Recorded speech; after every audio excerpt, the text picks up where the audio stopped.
Being from Atlanta, Georgia, I never knew the extensive beauty Texas has to offer. With every ecosystem from the coast, desert, mountains, to the panhandle plains, prairies, and lakes, I've been blessed to see it all as an intern with Texas Parks and Wildlife. Here's a glimpse of some of the amazing projects I've been documenting this summer.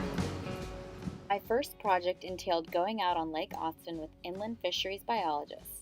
Using acoustic and sonar technologies that provide high-resolution images and sounds, we were able to get an estimate of the vegetation and fish biomass within the ecosystem. As I helped build the social media presence of Texas Parks and Wildlife Español, I was able to sit in on an Univision Despierta Austin interview with Leslie Montoya and inland fisheries biologist Marcos de Jesus. Y precisamente de Parques y Vida Silvestre de Texas se encuentra con nosotros nuestro buen amigo y biólogo de pesca Marcos de Jesus. Marcos, gracias por acompañarnos. Hola, Leslie, gracias por estar.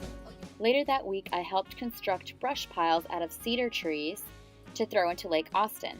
This creates more habitat for fish populations, which increases angler activity, boosting our local economy. I loved volunteering at the Raging Cajun event for Ojeda Middle School students to enjoy their last day of school. Students learned how to kayak, fish, and play other outdoor games with Parks and Wildlife employees. I then hit the road for Athens, Texas for National Fishing Day, when everyone in the state can fish for free.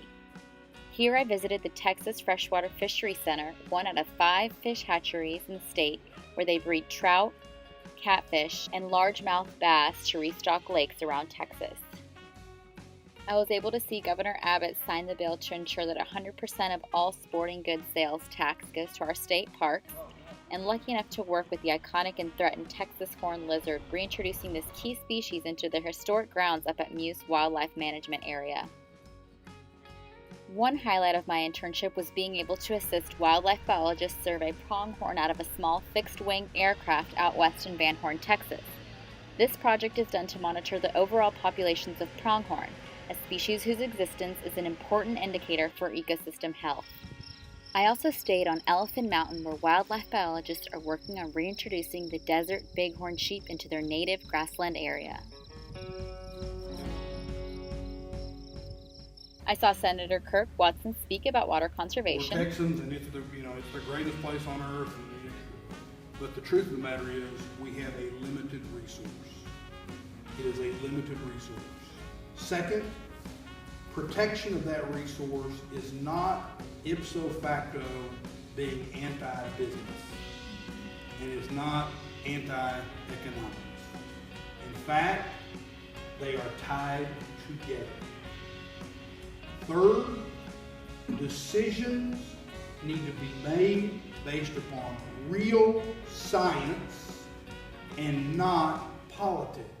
Some of the many topics covered during this Groundwater to Gulf workshop for teachers in Texas include native plants, caving and sinkholes, urban watersheds, water quality, and water conservation. And then this one here, this one here. I was even lucky enough to visit Palo Duro Canyon State Park, the nation's second largest canyon. Here I visited 3 different projects infrastructure is currently working on. The Canoncita project involves a renovation of a donated home into a state-of-the-art meeting hall for research and educational purposes. Another project being built is a modern camping loop with a stunning canyon as its backdrop. And one of my favorite projects I assisted with was Longline Fishing down in Galveston Bay with coastal fisheries biologists. We captured sharks and other fish to tag, weigh, and measure them for baseline data of what type of fish are in the Gulf.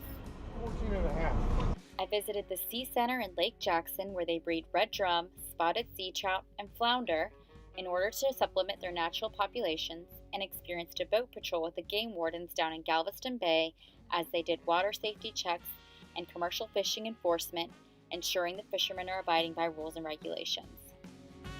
This is just a small snapshot of all the various exciting projects Texas Parks and Wildlife is involved in. With the goal of protecting our natural and cultural resources of Texas, I invite you to continue exploring all of the charm Texas Parks and Wildlife provides.